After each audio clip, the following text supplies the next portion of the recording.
On Tuesday, Affinity Magazine, a social justice teen magazine, tweeted out this insanity as the world reacted to the death of college student Otto Warmbier, murdered by the North Koreans for the sin of removing a poster from a wall to bring home. Quote, "Watch whiteness work. He wasn't a kid or innocent. You can't go to another country and try to steal from them. Respect their laws."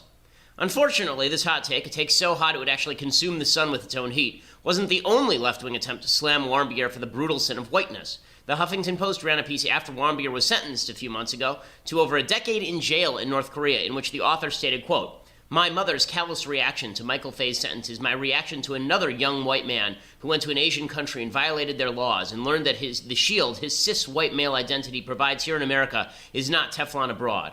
I'm a black woman, though. The hopeless fear Warmbier is now experiencing is my daily reality, living in a country where white men like him are willfully oblivious to my suffering, even as they are complicit in maintaining the power structures which ensure their supremacy at my expense. He is now an outsider at the mercy of a government unfazed by his cries for help.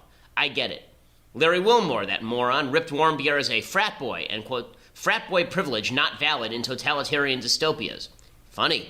Wilmore never had anything to say about his rich and famous friends visiting the gulag state of Cuba. This sort of stupidity from the left isn't uncommon. It merely demonstrates that when you see the world in terms of class, color, sexual orientation, when you are convinced that every white straight male is a victimizer, you are more likely to excuse atrocities against such fortunate people. Never mind, North Korea is filled with North Koreans, tortured, imprisoned, murdered, kept in slave-like conditions. Warmbier clearly had it coming because he was white. Extended to the politics of the United States, this sort of moral garbage leads to the breakdown of society. If you believe that every terrible thing that happens to a member of an outgroup is justified, you are a tribalist. Leftist politicians have spent decades pandering to such tribalism, and in response, there's been an upsurge of tribalism from the anti-left. The victims, like Otto Warmbier, remain victims, but if we fail to see them as victims because we're too concerned with the color of their skin, we become their victimizers too. I'm Ben Shapiro. This is The Ben Shapiro Show. All right, so, there's a lot of news breaking out of North Korea. We're going to talk about that and the history of how we got to where we are in North Korea and what it tells us about foreign policy. For those who missed the news yesterday, this is just an awful, awful, awful story. Otto Warmbier is a 22-year-old University of Virginia student. He was apprehended by the North Korean government and imprisoned for 17 months. Why? What did he do? Supposedly, he attempted to steal a propaganda sign praising North Korean dictator Kim Jong-un from a hotel. And then last week he was released, you recall, but he was released in a coma, and then he died at a Cincinnati hospital surrounded by his family. They released a statement, the family did. They said, "It is our sad duty to report that our son, Otto Warmbier, has completed his journey home. Surrounded by his loving family, Otto died today at 2:20 p.m. It would be easy at a moment like this to focus on all that we lost, future time that won't be spent with a warm, engaging, brilliant young man whose curiosity and enthusiasm for life knew no bounds. But we choose to focus on the time we were given to be with this remarkable person. You can tell from the outpouring of emotion from the communities that he touched, Wyoming, Ohio, University of Virginia, just to name two, that the love for Otto went well beyond his immediate family. When Otto returned to Cincinnati late on June 13th, he was unable to speak, unable to see, unable to react to verbal comments. He looked very uncomfortable, almost anguished. Although we would never hear his voice again, within a day the countenance of his face changed. He was at peace. He was home. We believe he could sense that. We thank everyone around the world who has kept him and our family in our thoughts and prayers. We are at peace and at home, too." Just horrifying, horrifying story. Basically, there's no question that the North Korean government essentially beat the living crap out of him. They said that botulism and a sleeping pill had led to the coma, which is just nuts. U.S. doctor said that's just a lie. A spokesman for the U.S. State Department said the sentence meted out to Warmbier was a response to U.S. sanctions against North Korea for its nuclear activities. Warmbier's father said his son was forced to confess and he was detained for political purposes. He was active in Theta Chi fraternity and the Hillel campus organization, it's a Jewish campus organization. He was salutatorian at his high school. He was detained at Pyongyang airport. The North Koreans claimed that he entered the country under the guise of a tourist and plotted to destroy North Korean unity with the, quote, tacit connivance of the U.S. government and under its manipulation. Apparently, he said that he confessed to stealing a piece of North Korean propaganda. His confession said that he stole the banner for the mother of a friend who wanted it as a souvenir to hang on the church at home. He said he was offered a used car worth $10,000 as payment if he was detained and didn't return. $200,000 would be paid to his mother in the form of a charitable donation. He said that he took the chance because his family was suffering from very severe financial difficulties. He also said he was urged to steal the poster by a semi-secret ring society. His confession said, "I never should have allowed myself to be lured by the United States administration to commit a crime in this country." No question he was coerced into doing all of this. He said, "I entirely beg you, the people and the government of the DPRK, for your forgiveness. Please, I made the worst mistake of my life."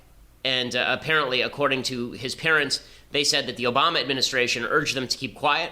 Fred said they feel you don't get involved that way. It lets the other side solve problems and make things happen. He said there's no excuse for the way the North Koreans treated our son. Well, obviously, it is an act of war, technically, for a foreign government to detain, torture, and murder an American citizen. This is horrific beyond all measure. It truly is. Here was President Trump's response to the news that Otto Warmbier died yesterday. Here's what he had to say. We were so happy to see him, even though he was in very tough condition, but he just passed away a little while ago. It's a brutal regime, and we'll be able to handle it. Okay, well, it's a weak statement, but honest to goodness, I don't know what people expect from Trump at this point. There are some measures that Trump could pursue against North Korea. Mainly, he needs to pursue sanctions against the Chinese government that sponsors North Korea, and that means cracking down on Chinese banks that sponsor North Korea. One of the problems here is, of course, that with some 13,000 artillery pieces pointed at Seoul, not all of which can hit the city in South Korea, but many of which can, the notion of a first strike on North Korea carries significant risk. The Chinese government's not going to do much to hamper Kim Jong-un, but obviously, aside from sanctions, we ought to increase propaganda into North Korea. We ought to push to throw North Korea out of the United Nations, for whatever that's worth. And we ought to consider, as I say, taking financial measures against the Chinese government, which has been sponsoring and keeping Kim Jong-un's evil regime in power for the last 50-odd years. Eric Bolling considered the possibility on Fox News that maybe we should preemptively strike North Korea over this. This is being directly affected by this North Korean crazy dictator. It may be time for a preemptive strike. Now, is that realistic to do a preemptive strike on North Korea? I don't know all the military details. You'd have to ask General Mattis about it. I'm sure that we have considered the possibility. I do want to trace, however, I think it's important because this has ramifications for general American foreign policy. I do want to trace for a second, leave aside the left's evil reaction to Otto Warmbier's original conviction for a moment, which is just totally evil. I want to point out that when it comes to American foreign policy is sort of like a comedy of errors. Have you ever seen a comedy of errors, like a Shakespearean comedy of errors? Usually it starts with somebody telling a fib, and then that fib turns into 3 more fibs, and then those 3 more fibs turn into 8 fibs. If you've ever seen a tragedy, it's the same thing. Someone makes a bad decision. That bad decision sort of radiates outward like a ripple in a pond and affects an ever-broadening number of people. That's true of American foreign policy as well. The reason that Otto Warmbier is dead today is not just because of Kim Jong-un. It's because Western foreign policy for nearly a century, there are a series of points in American foreign policy where all of this could have been stopped before it began with North Korea. And at virtually every turn, the wrong mistakes were made with regard to Western foreign policy. And this is why I'm not an isolationist. I think isolationism is an easy way to avoid making tough decisions in the now that have tremendous ramifications down the road. So to take the example of North Korea, back in 1917, you have to go all the way back to 1917, there's the Russian Revolution. In the middle of the Russian Revolution, which was happening in the middle of World War I, there was an attempt by the communists to take over the country. First, Tsar Nicholas fell, and then after the Tsar fell, then there was a battle between the so-called whites and the reds. The whites were socialists and the reds were communists. The whites were led by a guy named Kerensky, and the reds were, of course, led by Lenin. And the Western world basically said, we want to help the whites win this war. So the British and Americans actually put troops on the ground in 1917, 1918 in Russia. It was called the Polar Bear Expedition for the Americans. And the goal was to help the whites beat back the reds. Now, if that had succeeded, there is no Soviet Union. The Soviet Union doesn't exist. The mass murder of tens of millions of people over the course of the 20th century doesn't happen. But Woodrow Wilson ended up withdrawing because he didn't have public support for what really was a tiny operation. The same thing happened with Britain. In 1919, the British pulled out against the advice of Winston Churchill. The British Prime Minister, a guy named Lloyd George, he said the country could, quote, not afford to continue so costly an intervention in an interminable civil war. What was that costly intervention? The British to that point had lost 327 men. For the next 70 years, hundreds of millions of people would die thanks to the rise of the Soviet Union. 3 decades later, the United States made a very similar decision. In 1945, China was at war. Chiang Kai-shek, the nationalist leader, was at war with Mao Zedong, the communist. And the Truman administration tried to bring all parties to the table, saying they didn't want to take sides in the Civil War. They actively stopped Chiang Kai-shek from wiping Mao off the map. In 1946, George Marshall, who was at the time the top American general, he helped stop an offensive by the nationalists that would have crushed Mao. Marshall actually berated Chiang Kai-shek. He said, "Under the circumstances of the continued advance of the government troops in Manchuria, I must repeat that a point is being reached where the integrity of my position is open to serious question. Therefore, I request you again to immediately issue an order terminating advances, attacks, or pursuits by government troops." Mao biographer Zheng Chang writes, Marshall's diktat was probably the single most important decision affecting the outcome of the Civil War. Chiang Kai-shek backed off because he was afraid that he would lose the money in American support and that Mao would win the war. As it turned out, that failure, the ceasefire that they engaged in, allowed Mao to regroup, and then Mao ends up taking over the country. How does this have ramifications for North Korea? Well, without Mao, there is no North Korea. Remember that the Korean War begins when the Chinese government decides that they are going to intervene and help out the North Korean communists, and they cross into South Korea as well over that 38th parallel. The United States guarantees the safety of the South Koreans. We cross back over the 38th parallel and we drive them all the way back up to the Yalu River, at which point the Chinese pour 200,000 men over the border. General Douglas MacArthur at that point said, okay, let's bomb the Chinese bases, let's topple the Chinese government, let's have the nationalists come in and let's bring Chiang Kai-shek back, and let's knock out the Chinese communists and from Taiwan. And Truman says, no, we can't do that. So South Korea is preserved as an independent republic, but North Korea falls to the communists in essentially late 1950. Now, does that mean that Truman made the right decision? You know, it's sort of unclear. This is one of those historical what-ifs that we're never going to know the answer to. Obviously, it would have been an even more costly war if we had not withdrawn below the 38th parallel. However, it is important to note that at each step along this chain, smaller sacrifices, because we avoided them, end up mandating larger interventions, right? If we had intervened in the Soviet Union in 1917, before it's the Soviet Union, maybe it costs a certain amount of money and a relatively small number of troops, each one of which is a tragedy, but when we're talking about foreign policy, you do have to talk about numbers. We don't do that, and so we end up in a Cold War and World War II, which probably never would have happened if there is no Soviet Union. Very difficult to imagine that the Nazis even rise to power in the absence of the Soviet Union, because the Nazis were a direct response, actually, to the rise of the Soviet Union and the rise of the communists in Nazi Germany and pre-Nazi Germany and Weimar Germany. So again, small sacrifice made then prevents the rise of the Soviet Union. Small sacrifice made in 1945 financially to Chiang Kai-shek and not tying his hands prevents the rise of the Chinese communists. And then you end up in the Korean War. And now we have basically an intractable problem. The North Koreans are not going to go away anytime soon. The reason I say this is because I think it has ramifications for how we deal with foreign policy today. There's a tendency on right and left to say that isolationism is the best possible solution to these problems. If we just stay out of the world's civil wars, if we just stay out of the world's problems, then things will get better. This is sort of the Obama administration tack with regard to Iraq. If we withdraw, everything will be fine. And then naturally, you get ISIS. The same sort of thing happens all around the world on a regular basis. That doesn't mean every intervention is necessary, and we have to carefully consider. And sometimes an intervention is going to fail. Sometimes an intervention is going to be counterproductive. But that doesn't absolve us of the obligation to look the future straight in the eye and determine whether we believe that this problem is going to balloon into a far larger problem over time.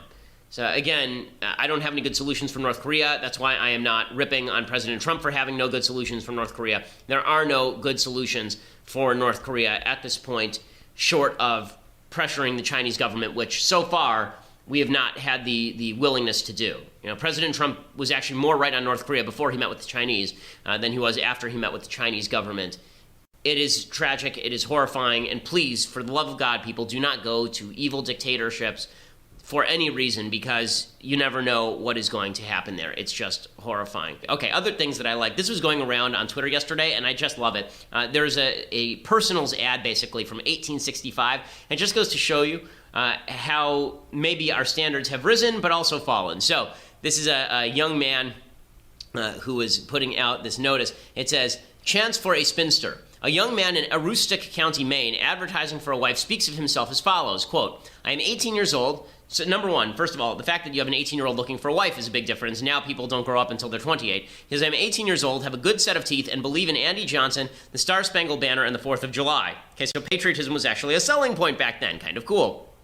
He says, I've taken up a state lot, cleared up 18 acres last year, and seeded 10 of it down. My buckwheat looks first rate. The oats and potatoes are bullies. This is a guy trying to brag to potential mate that he's going to be able to provide. I've got 9 sheep, a 2-year-old bull, and 2 heifers beside a house and barn. I want to get married. I want to buy bread and butter, hoop skirts, and waterfalls for some person of the female persuasion during life. That's what's the matter with me, but I don't know how to do it. Okay, I have to say, isn't that adorable? I mean, it's sad that it's 1865, but I assume that, I wish I knew who this person was and found out whether they actually found their mate, but what were they looking for? Okay, basic health, right, have a good set of teeth, patriotism, right, believe in the Star-Spangled Banner and the 4th of July, they believe in hard work. He's 18 years old, he's already seeded acres of wheat and oats, and he's bringing up a farm, he wants to get married, and then he believes it's his job to provide for his wife. There's something charming about that, okay? For all the talk about patriarchy, this does not sound like the patriarchy. This does not sound like I want a wife to boss around and beat. This sounds like I want a woman to provide for and to be my partner in life, to be my helpmate, as the Bible would say. You know, not everything that's old is bad, gang, and some of these ideas I think would be well taken by couples who are looking for marriage today, because certain things don't change, okay? These are still things that men should be looking to provide to their wives, and these are still things that women should be looking for in a potential husband. Okay, other things that I hate. So I want to correct something that I said yesterday on the show about these idiots who stormed the stage at Julius Caesar. I had mentioned that I had said that it was alt-right protesters because that was the widespread media coverage that it was alt-right.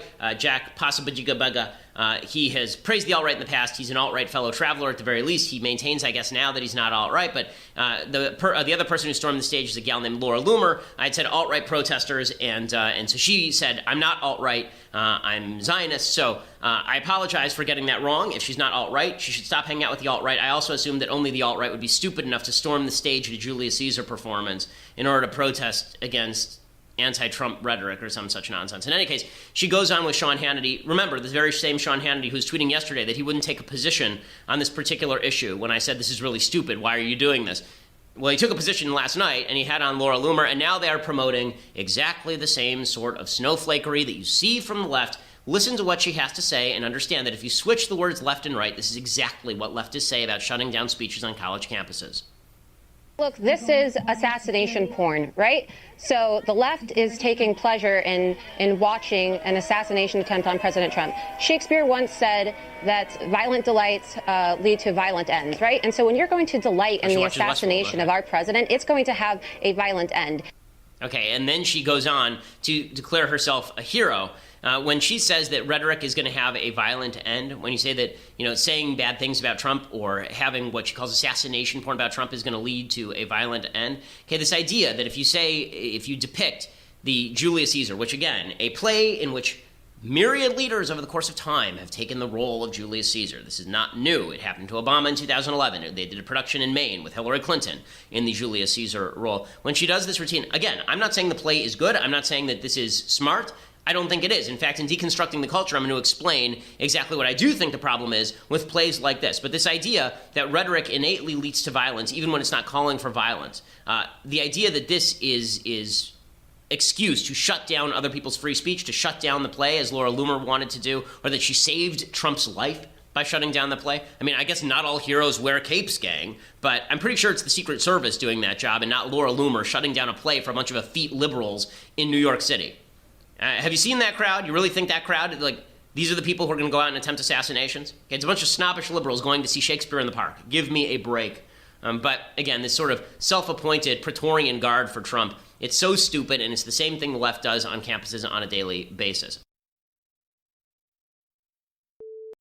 The left has just become a bunch of people signaling to each other that they are woke. Now, does that mean that everything is going to break into violence, that people are going to kill each other? No, but what it does mean is it's very difficult to have a conversation with people on the other side of the aisle when you are actively suggesting all the time that all of their motivations are bad, that they are cruel and evil and nasty when it's all character attacks. I made this point in the book Bullies that I wrote 4 years ago that was a New York Times bestseller. So I'm not new to this argument, okay? I've been arguing the left has been doing this for years. None of that justifies me saying that this Moby video should be taken offline, for example, or running up into the middle of a Julius Caesar production and proclaiming that you saved Trump's life. honestly, if that's the way that you believe, then there would have been a case to stop President Trump from saying bad things about President Obama, mean bad things about President Obama, being illegitimate, born in Kenya, all the rest of this. And then he becomes president of the United States on the basis of some of that, gins up support on the basis of some of that. It works both ways, folks. This is not to say that the right is equally as abhorrent as the left when it comes to these sorts of character attacks. I don't think it's even close. But the minute that you start equating words with violence, you get yourself into trouble. So two things can be true at once. One, this stuff can be bubble stupid, as my friend John Nolte says. This stuff can be bubble stupid and damaging to the social fabric. And two, it does not cause violence that necessitates or justifies you shutting down people's exercise of free speech that you find abhorrent. This is really, really not difficult stuff. Okay, other deconstructing the culture. So a couple of weeks ago, this month marks the 50th anniversary of the Sgt. Pepper album. Now, I know that there are a lot of people who are addicted to the Beatles, love the Beatles. A couple of things came out this month that I think are wonderful. One is that Yoko Ono admitted that she basically got a co-writing credit on Imagine. So you don't have to blame Lennon anymore for the stupidity of the song Imagine, legitimately the worst song ever written in the history of humanity. Instead, you can blame Yoko Ono, who basically destroyed the Beatles. But there are a lot of people who worship at the altar of the Beatles. I'm not one of these people. I understand their musical talents. I understand they certainly knew how to create a catchy tune. McCartney's exactitude about his sound was legendary, obviously. But I want to talk about their impact on the culture, because the Beatles' impact on the culture was largely negative. They came around, and when they first started, a lot of what they did was sort of innocent pop rock, and then they got in this very drug-infused period. So the album Revolver is really a reflection of their descent into drugs and madness a little bit. There are a couple songs on the album that are obviously inspired by LSD. The song She Said was an LSD song written by John Lennon after having visited with Peter Fonda, who slipped surreptitiously, I believe, LSD into his drink, and then all the Beatles except for Paul tried LSD, which is why Paul refused to play on this particular song. It's actually George playing the bass on this particular song. But here is the song She Said, which originally was He Said, and was supposed to be about Peter Fonda.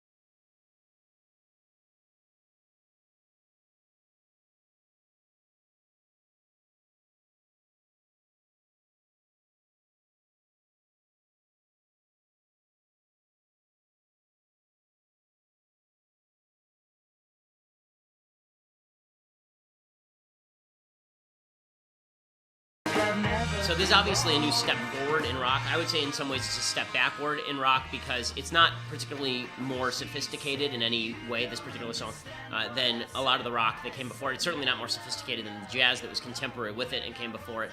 So it was a step forward in some ways in rock, but it was also a step forward into the drug culture. The Beatles had been doing pot regularly since Bob Dylan introduced them to it in 1964, and it starts coming across on a lot of their songs. Half of the Revolver album is basically about drugs. The song Tomorrow Never Knows is also about the use of LSD.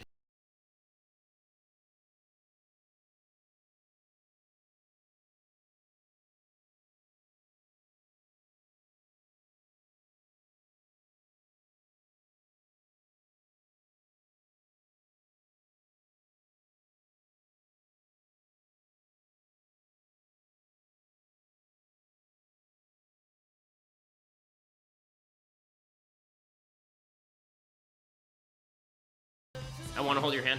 That's not 60s music, that's 50s music. This is 60s music, and this is the beginning of the destruction of pop culture. So, as musically talented as the Beatles are, and there's no question they were, their impact on the culture, the mainstreaming of the drug culture, was disastrous.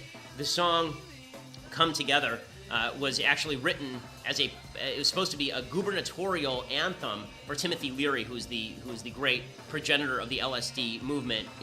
His slogan, if I recall correctly, was drop in, drop out, basically drop drugs and then drop out. He was going to run for governor against Ronald Reagan until he was arrested for drug offenses. Come Together was supposed to be their tribute to him, which is why the song makes no sense. It's a bunch of words strung together randomly. It's also a ripoff of an old Chuck Berry song. In any case, I want to point this out because while it's important to recognize musical contributions, it's also important to recognize the negative cultural contribution that the Beatles are responsible for in mainstreaming a drug culture that would not have been mainstreamed at the level that it was without them. Okay, so we'll be back here tomorrow with more discussion, debate. Also tomorrow we'll do some more Bible talk because it's Wednesday. I'm Ben Shapiro. This is The Ben Shapiro Show.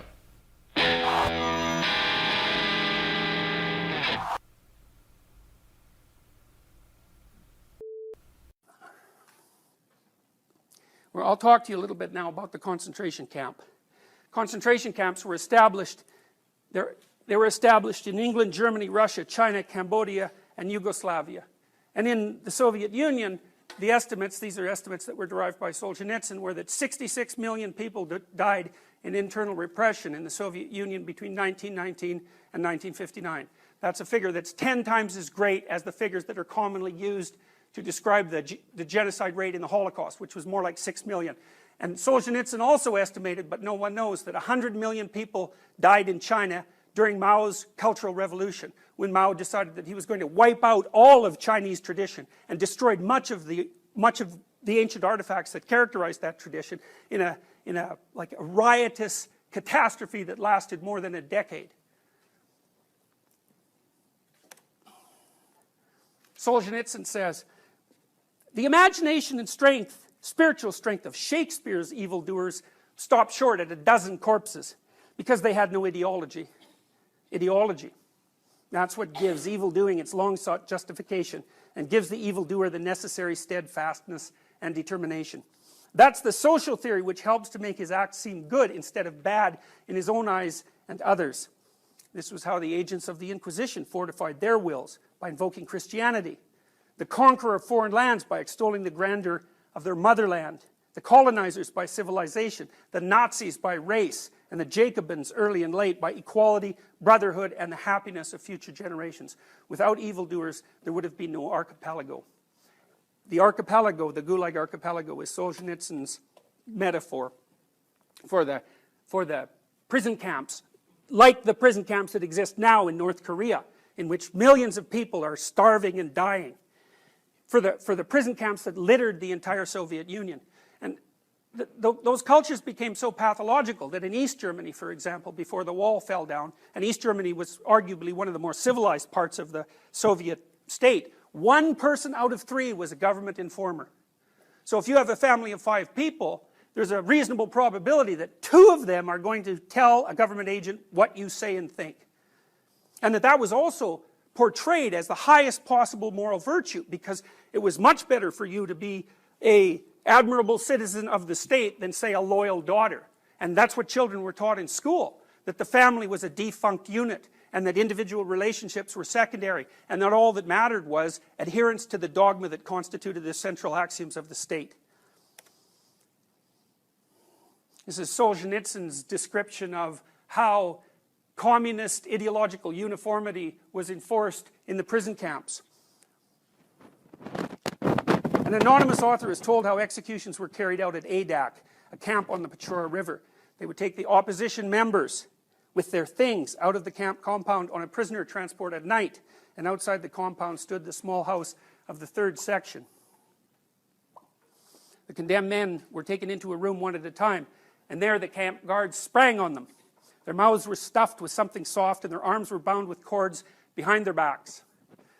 Then they were led out into the courtyard where harnessed carts were waiting. The bound prisoners were piled on the carts, from 5 to 7 at a time, and driven off to the Gorka, the camp cemetery. On arrival, they were tipped into big pits that had already been prepared and buried alive. Not out of brutality. No. It had been ascertained that when dragging and lifting them, it was much easier to cope with living people than with corpses. The work went on for many nights at Adak, and that is how the moral political unity of our party was achieved.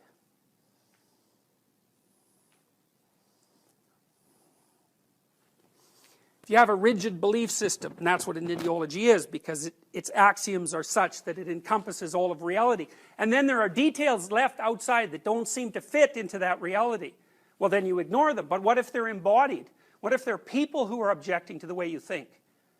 Well, the equivalent to repressing evidence that runs contrary to your theory is the murder of people who object to what you say. And those two things are linked much tighter than you would think. You know, you might think, well, I would never do something like the communists did in the evangelization of my beliefs. But the truth of the matter is that in general, people will do such things if they're granted the opportunity and provided with the proper apparatus.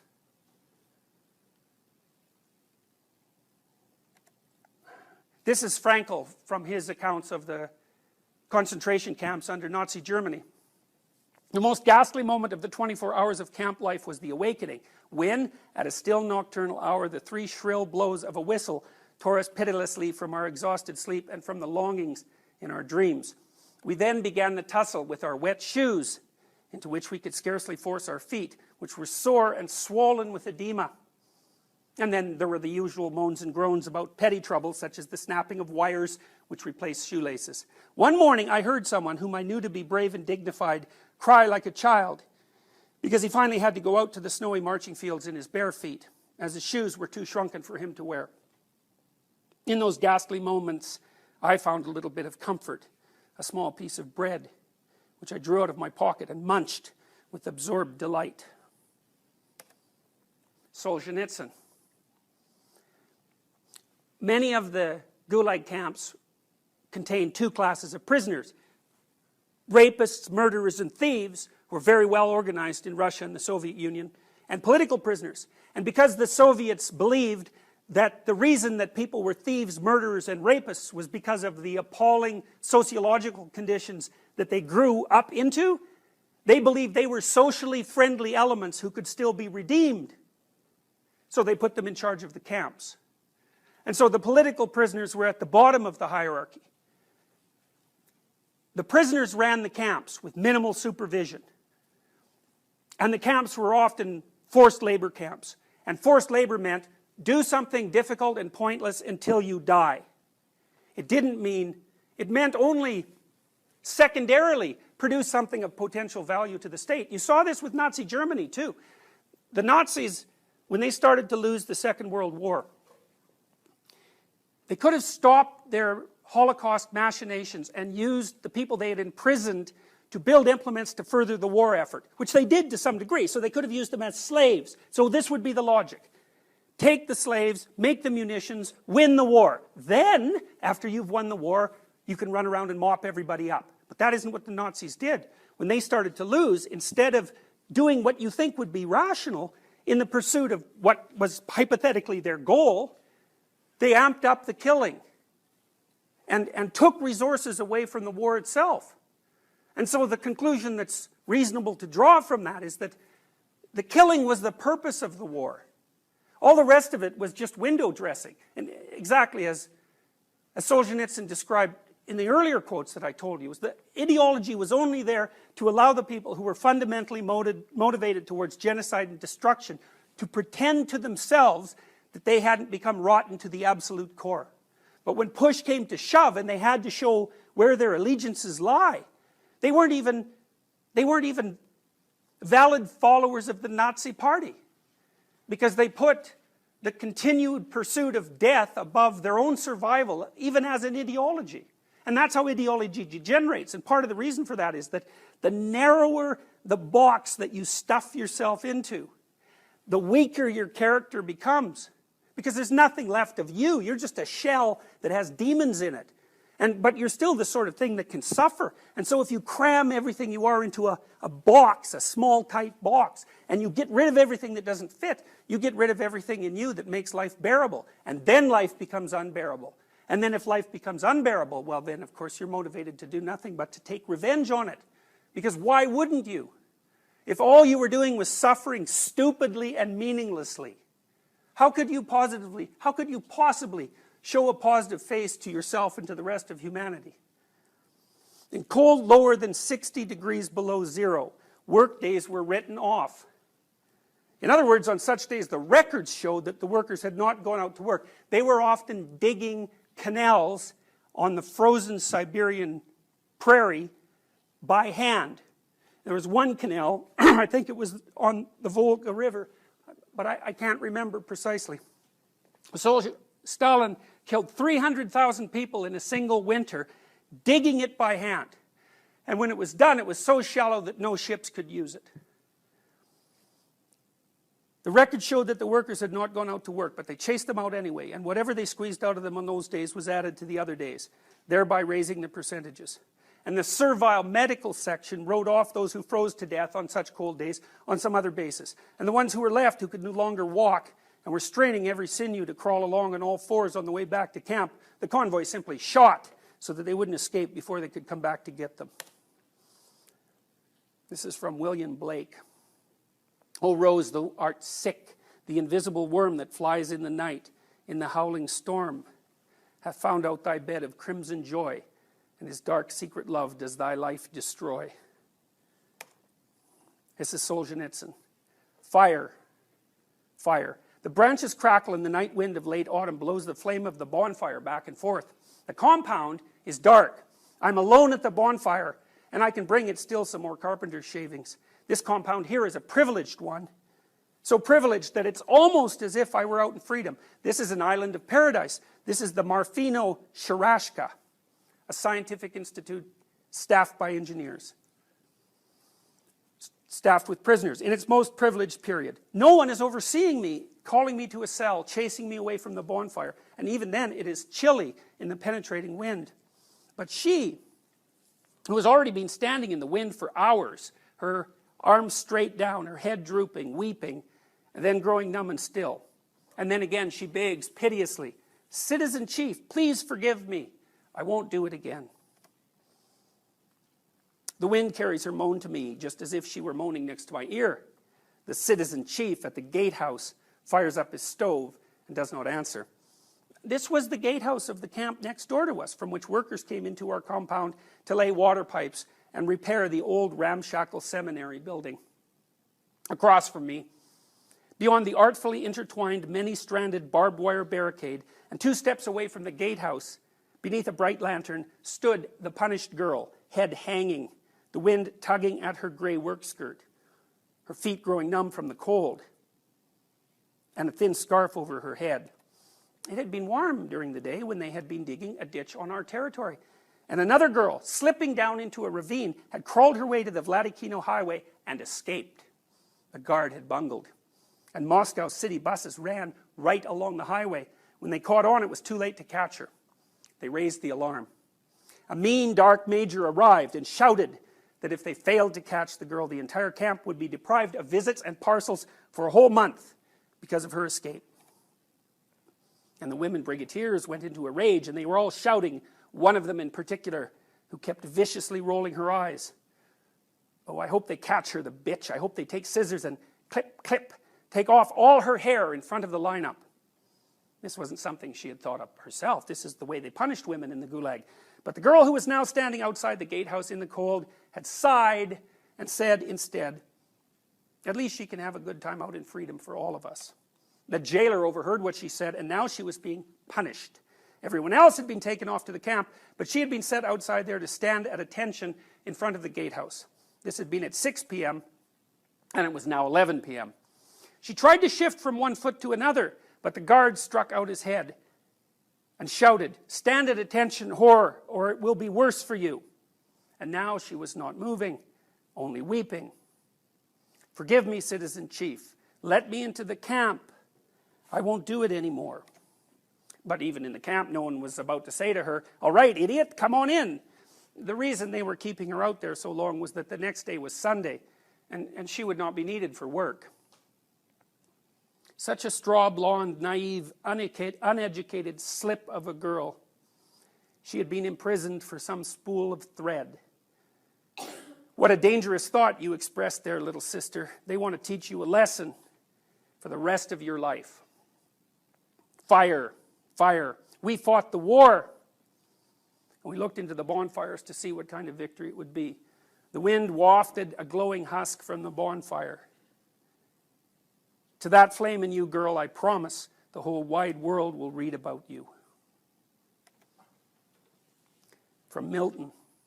This is from Paradise Lost. Milton wrote Paradise Lost just before the rise of the nation states, and Milton also had the intuition that there was something wrong with rationality, and he identified rationality with the mythology of Satan. And in the mythology of Satan, Satan was represented as the highest angel in God's heavenly kingdom.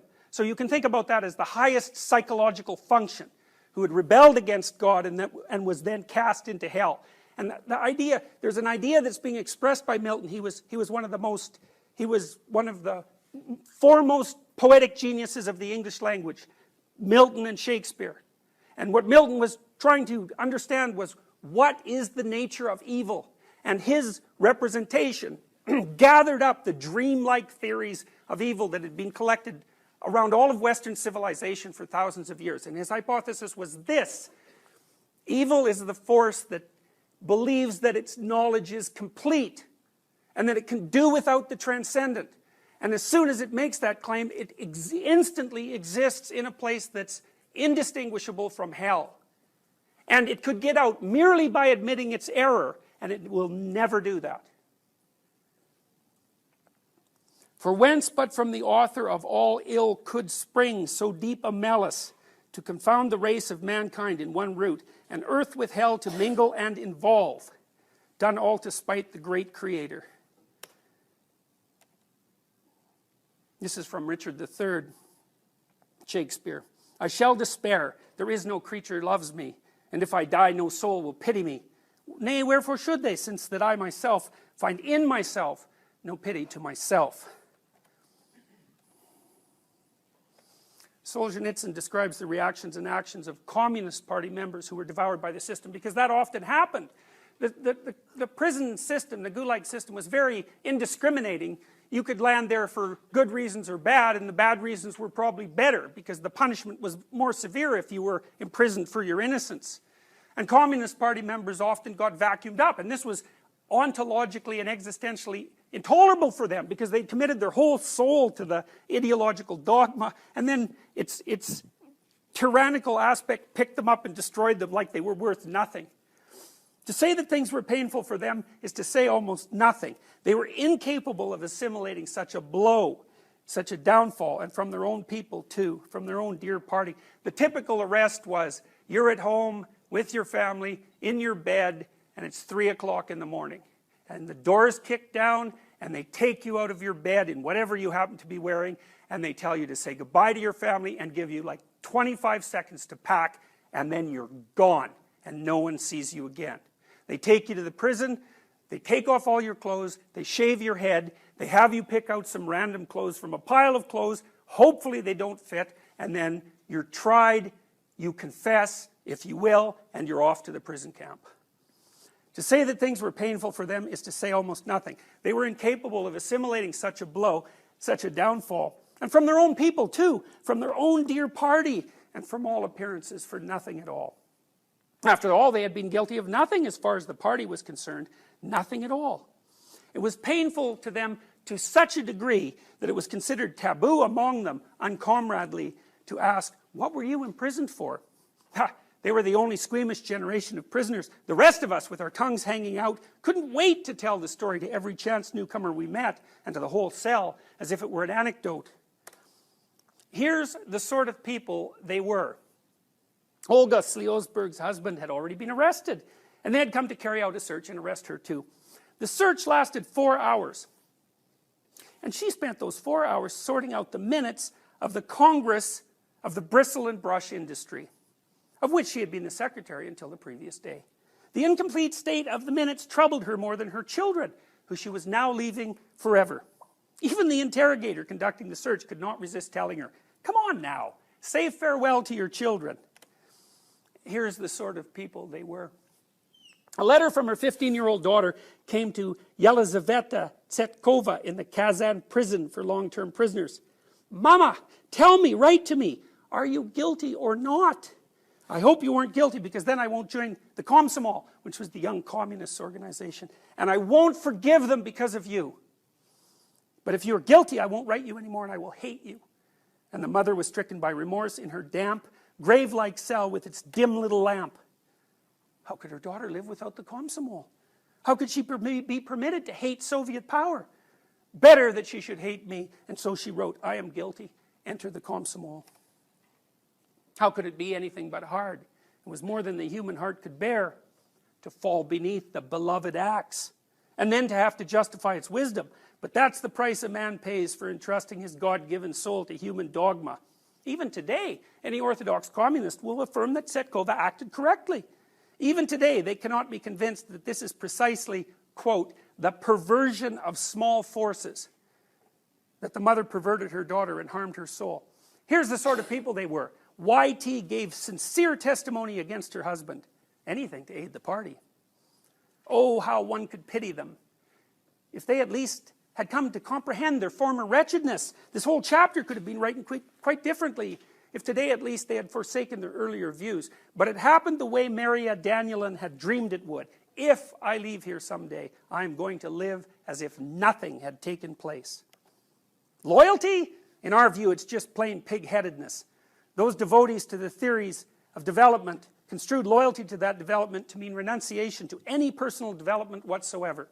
As Nikolai Adamovich Vilenchuk said after serving 17 years, we believed in the party and we were not mistaken.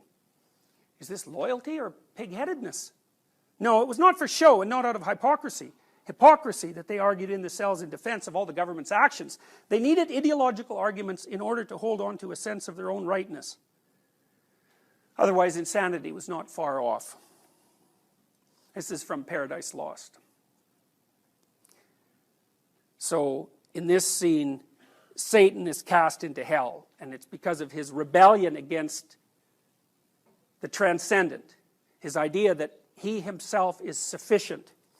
This is his statement to his crew. Farewell, happy fields, where joy forever dwells. Hail, horrors. Hail, infernal world, and thou profundest hell. Receive thy new possessor. One who brings a mind not to be changed by place or time. The mind is its own place, and in itself can make a heaven of hell, or hell of heaven. What matters where, if I be still the same, and what I should be, all but less than he whom thunder hath made greater? Here at least we shall be free. The Almighty hath not built here for his envy, will not drive us hence. Here we may reign secure, and in my choice. To reign is worth ambition, though in hell. Better to reign in hell than serve in heaven.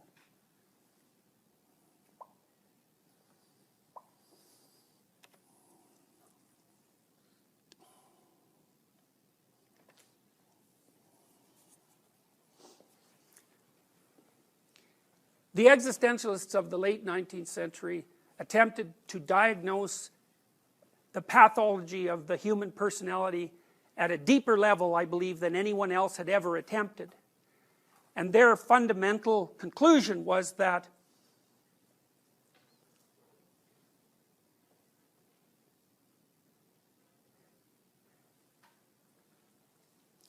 the destruction by rationality of the evolved systems of meaning that people had previously lived within had undermined the psychological strength of each individual, divorced from their own history. That led them to gravitate towards either nihilism or, as a counterposition, to gravitate towards totalitarianism. The whole 20th century played out the pendulum swing between nihilism and totalitarianism. And in the background, the existentialists and the psychodynamic theorists were putting forward a theory which was that if people lived up to their own possibility and held on to their own experience as if it were true and did not substitute for that ideological and consensual beliefs, that it would be possible for each person to find a wellspring of meaning that would be a sufficient replacement for what had been lost historically without having to fall into the pitfalls of nihilism or totalitarianism. And so you might say, well, nihilism, well, that's one thing because mostly that affects you, although if you're nihilistic then everyone around you is going to be pulled down as well. But totalitarianism is a whole different issue because what we know now is that Once things become ideologically totalitarian, the next step is mass murder. And the next step is mass murder in a manner that makes it appear that the purpose for the ideological rigidification to begin with was the opportunity to participate in mass murder. So you know how Hitler died. Hitler lost faith in the German people because they were losing the war. And so he concluded in the waning stages of World War II that Germany should just be destroyed in fire, and everything else that he could possibly consume would go with him. And so he died in a bunker underneath Berlin. When it was in flames, he committed suicide. When Europe was in flames. And Hitler was a worshiper of the kind of fire that purifies. He used that mythology of cleansing fire to enter into a terrible pact with the entire nation that he followed and led. And Stalin didn't just kill individuals that he pulled off the streets. He killed like all the engineers and all the doctors because he believed they were wreckers. They killed all the good farmers. They killed 6 million Ukrainians. They moved whole nations of people into Siberia and let them die. And there's every bit of evidence there is suggests that what Stalin was doing was practicing murderous genocide on an ever larger scale and hoping that it would culminate in a thermonuclear war. And we escaped that just by a thread. The existentialists make the claim, which I think is a remarkable and powerful claim, that the way out of those catastrophic situations is not through political action per se, or it's not going to be resolved by one party defeating another or one position defeating another. That's a continuation of the same process that produces the problem.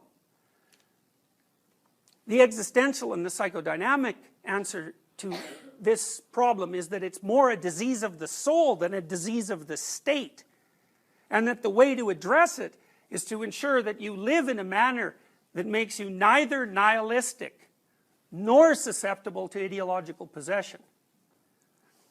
Solzhenitsyn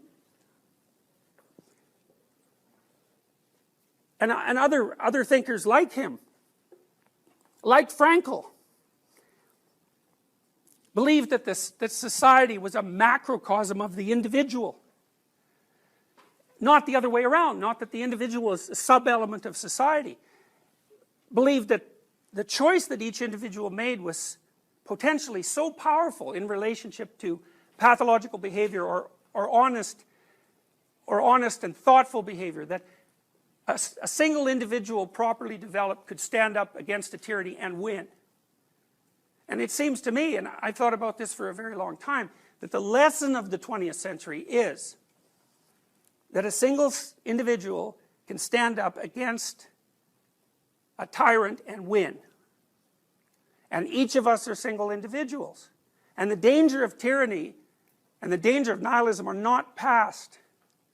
And so, as inheritors of the catastrophic legacy of the 20th century, and as inhabitants of the new millennium, part of your responsibility is to live your own life, and to live it honestly, and to pay attention to your own experience, and not take the easy way out that ideological systems offer you.